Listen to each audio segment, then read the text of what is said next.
He also testified that you confirmed to President Trump that you were in Ukraine at the time and that President Zelensky, quote, loves your ass, unquote. Do you recall saying that? Yeah, it sounds like something I would say. That's how President Trump and I communicate, a lot of four-letter words. In this case, three-letter.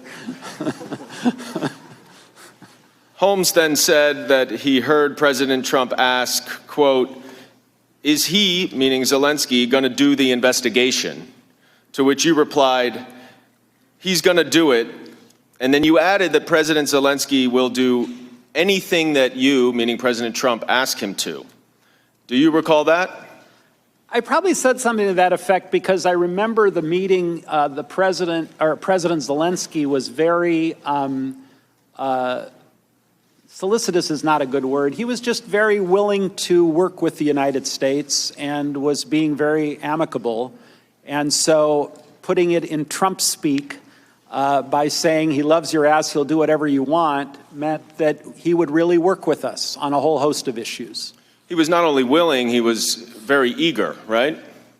That's fair. Because Ukraine depends on the United States as its most significant ally. Isn't that correct? One of its most, absolutely. Hey, NBC News viewers, thanks for checking out our YouTube channel. Subscribe by clicking on that button down here and click on any of the videos over here to watch the latest interviews, show highlights, and digital exclusives. Thanks for watching.